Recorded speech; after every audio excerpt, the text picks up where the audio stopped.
अब बेटी का प्यार। एक गांव में हरी लाल नाम का एक व्यक्ति था। उसकी शादी के कई साल बीत गए थे पर कोई बच्चा नहीं था। लोग ताने मारते, तरह तरह की बातें करते, लेकिन वह मायूस नहीं होता और भगवान से प्रार्थना करता। इसी तरह समय बीतता गया और भगवान ने उसकी प्रार्थना सुन ली और उसकी पत्नी ने एक बच्ची को जन्म दिया। और समय बीतता गया। वह बच्ची 5 साल की हो गई। वह अपनी बेटी से बहुत प्यार करता था। बच्ची जो भी डिमांड करती उसे पूरा करता जा रहा था। बच्ची जिद्दी स्वभाव की हो गई। अनजाने में वो अपनी बच्ची को आदर संस्कार से दूर करता जा रहा था। हर किसी को जवाब देने में उसे कोई संकोच नहीं होता था। बच्ची की माँ अपने पति को खूब समझाती कि बच्ची को इतना प्यार मत दो कि वो बिगड़ती जाए, पर पिता हमेशा यह कहकर टाल देता कि अभी बच्ची है, बड़ी होकर समझदार हो जाएगी। बच्ची बड़ी हो गई पर उसका स्वभाव पहले से और ज़्यादा कठोर हो गया। इकलौती बेटी का पिता उसके हर छोटी बड़ी डिमांड को पूरा करता। अपनी बेटी की उम्र शादी को होती देख पिता उसके लिए एक योग्य वर और एक अच्छा खानदान खोजने लगा। खोजबीन से एक अच्छा खानदान और योग्य वर मिल गया।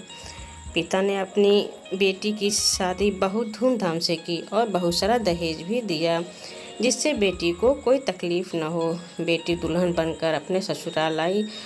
2 दिन तो सब ठीक ठाक से था, पर तीसरे दिन तो उस घर के लोग उसका व्यवहार देखकर चकित रह गए। किसी भी काम को कहा जाता तो तुरंत मना कर देती। अपने सास ससुर से बहस करती, अपने देवर को ताने मारती, अपनी ननद से तो सीधे मुंह बात भी नहीं करती, अपने पति से तो लड़ती और किसी भी काम को हाथ तक नहीं लगाती। सुबह देर तक सोती और पूरा दिन टीवी देखती रहती। सास कोसती कि पता नहीं माँ बाप ने कैसे संस्कार दिए हैं, और सास फ़ोन करके उसके पिता को बुला लेती है और अगले दिन पिता अपनी बेटी को लेने आता है।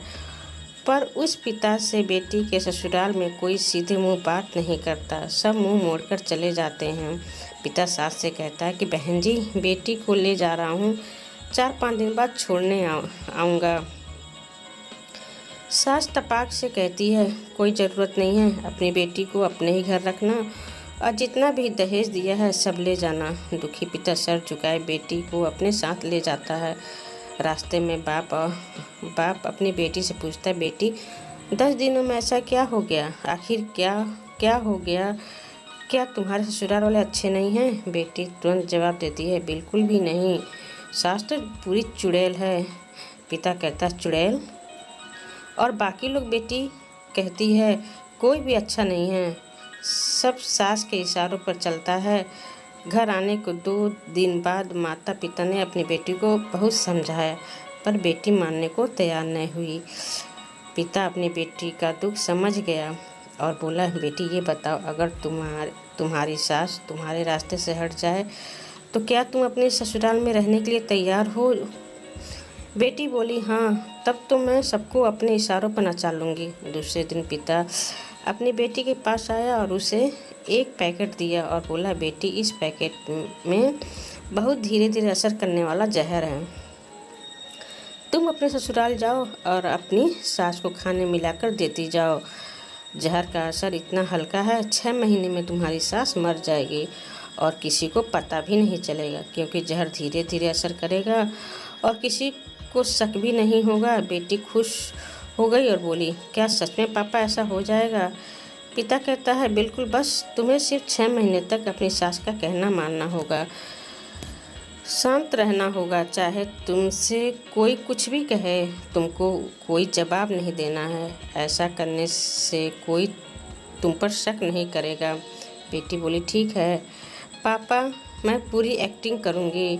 अब पिता अपनी बेटी को ससुराल छोड़ने जाता है और सास से आग्रह करता है कि मेरी बेटी बदल गई है, और बेटी को इशारा करता है। बेटी समझ जाती है और अपने सास के पैरों में गिरकर माफ़ी मांगने लगती है। यह देखकर सास सोचने लगती है, भला ऐसा कैसे हो गया? सास अपनी बहू को एक मौका देने को तैयार हो गई। समय पर खाना बनाती, सास के खाने में चुटकी भर जहर भी डालती जाती, सभी के साथ शांति से रहती है। देख ससुराल के लोग चकित रह गए। सास सोचने लगी कि शायद मैं अपनी बहू को पहचान नहीं पाई। अब सास ससुर अपनी बहू की खूब तारीफ करते। उसका पति भी उसे प्यार करता, देवर भी उसका बहुत आदर करने लगा। नंद तो उसकी सहेली बन गई। बहू को भी अपना ससुराल घर जैसा लगने लगा। 4 महीने बीते। अब सास के खाने में जहर डालते समय उसके हाथ कांपने लगे। सास ने घर की चाबी अपनी बहू को दे दी। अब सास उसे माँ जैसी लगने लगी। बेटी अपने पिता के घर आई और रोते हुए बोली, पापा माँ को बचा लो। मैं 4 महीने उन्हें जहर देती आई, पर मैं चाहती हूँ वो जिंदा रहें। पिता ने कहा, अरे वो तो चुड़ैल थी। बेटी बोली, पापा ऐसा मत कहो, वो तो मेरी सगी माँ से भी अच्छी है, और रोने लगी। अपनी बेटी को रोता देख पिता मुस्कुराए और अपनी बेटी के आंसू पोंछते हुए बोले, बेटी तू चिंता मत कर, तेरी सास को कुछ नहीं होगा। वो जहर नहीं था, वो तो सिर्फ सफ़ेद पाउडर था। ये सब मैंने तुझे यह एहसास दिलाने के लिए किया था कि तेरी सास ससुर पति देवर नंद बुरे नहीं हैं, बल्कि ये तेरा व्यवहार और उनके प्रति गुस्सा था। अब जब तूने अपना व्यवहार बदला तो सब कुछ बदल गया। प्यार और अपनेपन में बहुत शक्ति है। प्यार से हम किसी का दिल में जगह बना सकते हैं। हेलो दोस्तों, कहानी पसंद आई हो तो लाइक शेयर कमेंट करें, और चैनल पर नए हो तो चैनल को सब्सक्राइब जरूर करें। थैंक यू प्यारे पापा, आई लव यू पापा।